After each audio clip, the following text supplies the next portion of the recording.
How's it going, everyone? Thanks for clicking on the video, and today we're going to be talking about the top 5 launch games for the Nintendo Switch. Here we go! Coming in at the top of the list at number 5 is 1-2 Switch. 1-2 Switch is an upcoming party game developed and published by Nintendo for the Nintendo Switch.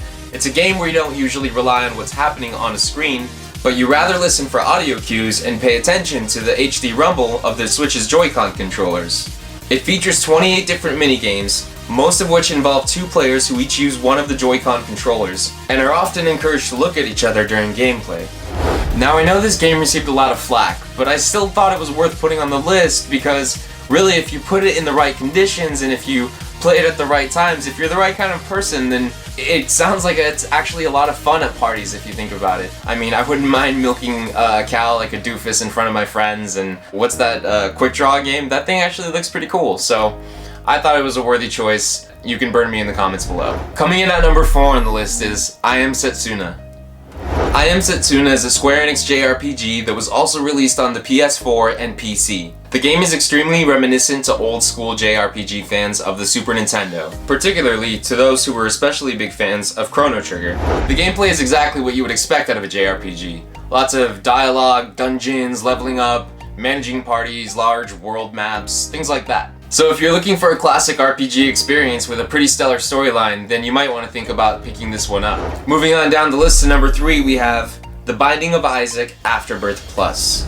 The Binding of Isaac honestly strikes that perfect balance between utter difficulty and pure roguelike bliss. The game is a completely randomly generated action RPG shooter with heavy roguelike elements. As you play, you can earn upgrades for Isaac, which help you traverse throughout the game's addictively difficult dungeons. The game has a pretty cool storyline, but it's not really the type of game that you play for the storyline. It's more the kind of game that you really jump into when you really want to challenge yourself and, hate yourself for the night. I also think it's really cool because it's probably really good for short 10 to 15 minute play sessions as well. And it's got a lot of replay value because it has daily missions that you can play through and run through every day if you want to come back and you really like the game. Moving down the list to number 2, we have Super Bomberman R.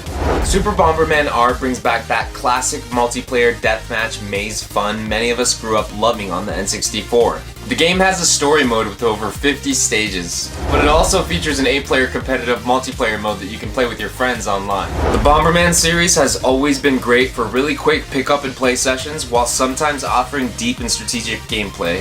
If you're looking for an awesome, fun, competitive multiplayer game to play on your Switch day 1, then Bomberman is definitely a game you have to pick up on March 3rd.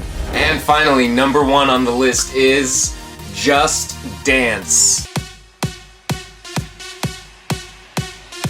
Nah, I'm just kidding. The Legend of Zelda Breath of the Wild. The Legend of Zelda is probably one of the most important and iconic video game series of all time, and Breath of the Wild is the next entry in the beloved franchise. The game features the classic Zelda gameplay we all know and love. However, finally, for the first time ever now, with new mechanics like a detailed physics engine, open world environment, HD resolution, full-fledged voice acting, and the ability to play through the game's dungeons in any order you'd like, it seems like it's never been better. The Legend of Zelda is an extremely special series for so many people out there, and for me too as well. I mean, A Link to the Past was one of the very first games that I ever beat, so I have so many cool memories of playing that game. So that's why I picked Breath of the Wild as number 1, and I think a lot of you would agree with me as well. But before you go, I want to remind everybody that I'm going to be giving away a Nintendo Switch if we can get this channel to 20,000 subscribers by March 3rd. The channel's been growing incredibly fast, and I know that we can definitely make it by March 3rd. I just need you guys to help me push my videos a little bit more. So make sure you're hitting that like button, and make sure you're telling your friends to watch as well. Which brings us to the end of the video. So join me in the comments below and let me know what Switch games you'll be picking up at launch. Also, remember to like the video and subscribe for more Switch videos just like this one and for the Switch giveaway. So thanks for watching and have a great day.